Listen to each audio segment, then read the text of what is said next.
Hi friends, welcome back to Roshi ideas. ఈరోజు video వచ్చేసి egg fried rice ఎలా తయారు చేయాలో చూద్దాము.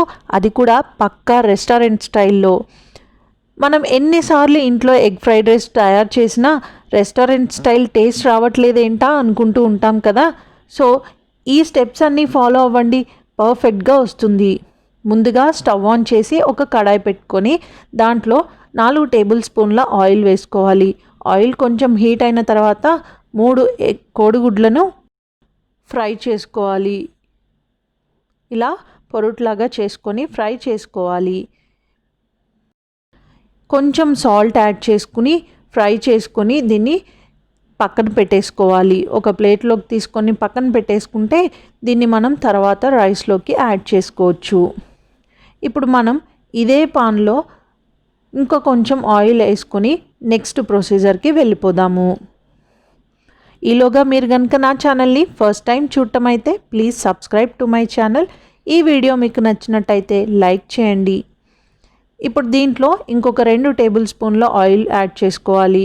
అది కొంచెం హీట్ అయిన తర్వాత 1 టేబుల్ స్పూన్ వెల్లుల్లి ముక్కలు, 1 టేబుల్ స్పూన్ అల్లం ముక్కలు చాలా సన్నగా తరిగి పెట్టుకోవాలండి. చాలా మంచి ఫ్లేవరింగ్ ఉంటుంది రైస్కి వీటి వల్ల. అల్లం వెల్లుల్లి పేస్ట్ కంటే ఇలా ముక్కలుగా తరిగి వేసుకుంటేనే చాలా మంచి టేస్ట్ వస్తుంది. ఇప్పుడు ఒక మీడియం సైజు ఉల్లిపాయ తరుగు, కొంచెం 1 కప్పు క్యాబేజ్ తరుగు, 1 కప్పు క్యారెట్ తరుగు, 1/2 కప్పు బీన్స్ తరుగు.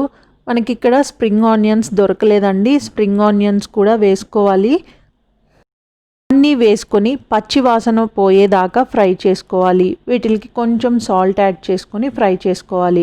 చేసుకున్న తర్వాత నేను ఇక్కడ 1.5 కప్పు రైస్ని కుక్ చేసుకున్నానండి. కుక్ చేసుకునేటప్పుడే కొంచెం సాల్ట్, కొంచెం షాజీరా యాడ్ చేసుకొని కుక్ చేసుకున్నాను. కుక్ చేసుకున్న తర్వాత ఏం చేయాలంటే రైస్ని ఒక ప్లేట్లో ఆరబెట్టేసుకొని కొంచెం లైట్గా ఆయిల్ అప్లై చేయాలి. అప్పుడు మనకి రైస్ అనేది పొడి పొడిగా ఉంటుంది. ఇప్పుడు దీంట్లో 2 టేబుల్ స్పూన్ల పెప్పర్ పౌడర్ యాడ్ చేయాలి. అదే మిరియాల పొడి యాడ్ చేసుకోవాలి. ఆల్రెడీ మనం ఫ్రై చేసి పెట్టుకున్న కోడిగుడ్డు ఉంది కదా, వాటిల్ని కూడా యాడ్ చేసుకొని బాగా మిక్స్ చేసేసుకుంటే మనకి ఫ్రైడ్ రైస్ రెడీ అయిపోతుంది. ఆల్రెడీ రైస్ కుక్ చేసేటప్పుడు సాల్ట్ వేసాను కాబట్టి నేను ఇక్కడ చాలా తక్కువ యూస్ చేస్తున్నాను సాల్ట్ అనేది.